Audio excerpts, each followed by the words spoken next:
give a very warm welcome to Michael Brune.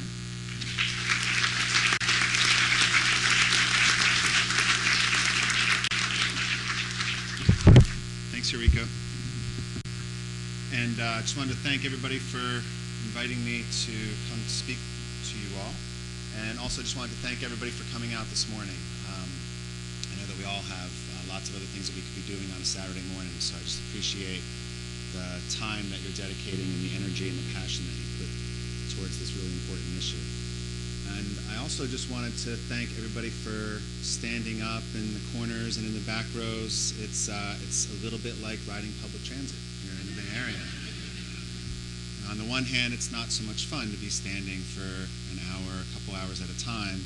And on the other hand, whenever I'm standing on a bus or standing on a train, I'm kind of a little bit glad because it's good to see so many people riding public transit. So I just wanted to acknowledge some of the discomfort that you'll be facing over the next couple hours. I'm here for two reasons, actually, this morning. The first, thanks for mentioning my little kids. The first one is I have to deliver on something for my daughter. She's 6 years old. Her name's Olivia. And a couple months ago, Olivia and I and a friend of ours and his little daughter, we took the train to Sacramento and went to the train museum. How many folks have been to the train museum in Sacramento? Yeah, pretty good, huh? And we spent the day there and walked through Old Town Sacramento and spent the night, and then the next day we took the train back.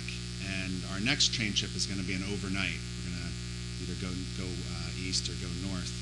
And so this morning I was telling her I was going to come speak to all the folks who make the trains in California work really well. And she had a request. She wants me to ask you if you could all put more beds on CalTrains. So I don't know if I can deliver on that one, but we'll see. The second reason I'm here is because I think that most of the people in the country probably wouldn't admit this, and most of them don't know this, but a lot of people around the country, I'm not exaggerating too much, are really counting on what happens here today. And I'm speaking of our dependence on oil. That as a country, we really can't break our dependence on oil. We can't solve the challenge of climate change unless we find a way to fully fund, more efficiently operate, and have our transit systems, all kinds of transit systems, thrive. I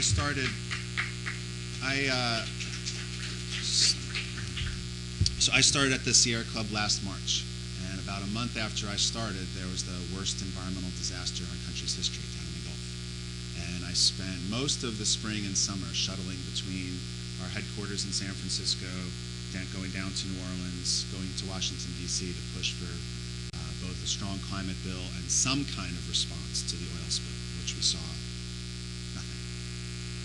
And if you spent time on your computer screen, watching the computer screen last summer, if you spent time reading the newspapers or seeing what was happening down in the Gulf every day for 3.5 months, you saw what was the results of our chronic lack of an ability to respond to one of the greatest challenges facing our country.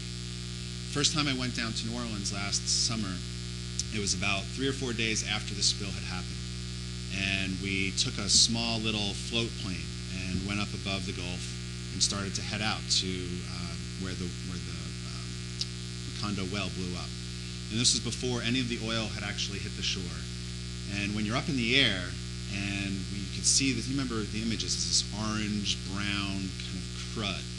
And we would see it traveled towards the ocean, or towards the shore in these ribbons. So it'd be like these lanes of oil just making their way, like an approaching storm heading straight for the coast. And we could see the oil for as far as you could see, miles and miles and miles, heading all the way back to the actual blowout. A couple weeks later, I was back again, and by this time the oil had hit the shore, and we were out in a little boat right in the Gulf region, traveling all around, marking where all the wildlife was, marking where the oil hadn't yet hit, so we could try to protect some of the key ecological areas. And we were in a sea of oil. As much as the ocean was filled with these fist-sized globs of oil. We saw dolphins coming up through an oily sheen. We saw brown pelicans, the same images that you saw on TV, but in real life, it's much more devastating. Brown pelicans unable to fly, stranded. They were just floating out to sea. And we talked to people who worked in the coastal tourism industry, folks in the fishing industry, who even now, even though supposedly it's all cleared up, most of them are still out of work. Most of us who live in the Bay Area remember the couple oil spills we've had in the last few years, when the tanker hit the Bay Bridge, and then some of us might remember the smaller spill, only a couple hundred gallons or so, that happened just off the coast of Alameda, about 500 gallons. And it closed the beaches in Alameda, where I live, for 8 months. 8 months from just a couple hundred gallons. So, Sierra Club is obviously one of the largest grassroots environmental organizations in the country. We've worked on a range of issues for years, and we have identified climate change as the top priority for our organization. There's no way that we can effectively tackle climate change unless we break our dependence on fossil fuels, and in particular on oil. 71% of the oil that's used in our country is devoted to transportation. There's more greenhouse gas emissions associated with oil than any other fuel, even more than coal. So there's no way we can break our dependence on oil. There's no way that we can solve climate change until we break our dependence on oil. And there's no way we can break our dependence on oil until we find different ways of getting around from place to place and getting people and goods from one place to the other more easily and more efficiently.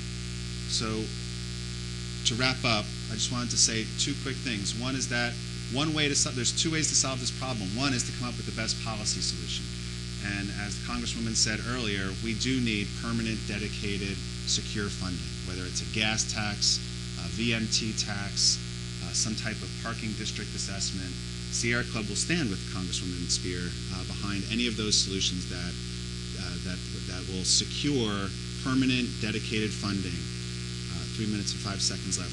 Secure, permanent, and dedicated funding moving forward.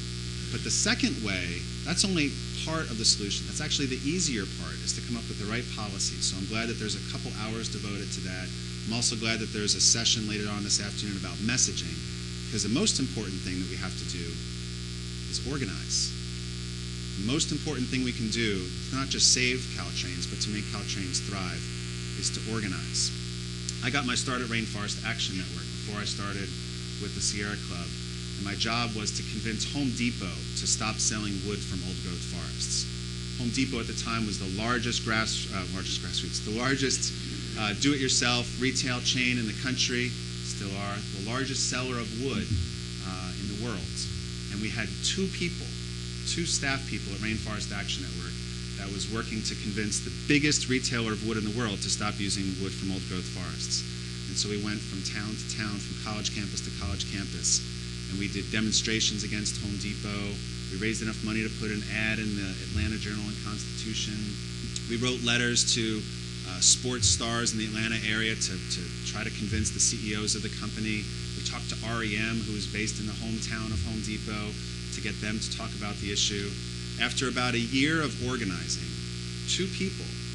after about a year of organizing, and after being told by Home Depot executives that they would never, ever set a policy against logging old-growth forests or buying wood from old-growth forests, guess what they did? They signed a policy saying that they would not sell any wood coming from any old-growth forest anywhere around the country. It saved 5 million acres of forest up in British Columbia. Time magazine called it the top environmental story. This was in 1999. And then Home Depot went to convince all of their competitors to do the same thing. So grassroots organizing, I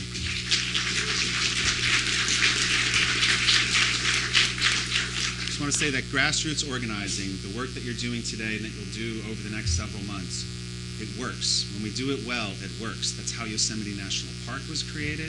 That's how the redwoods were saved in Northern California. That's how we change corporate behavior, whether it's Home Depot or Wall Street banks.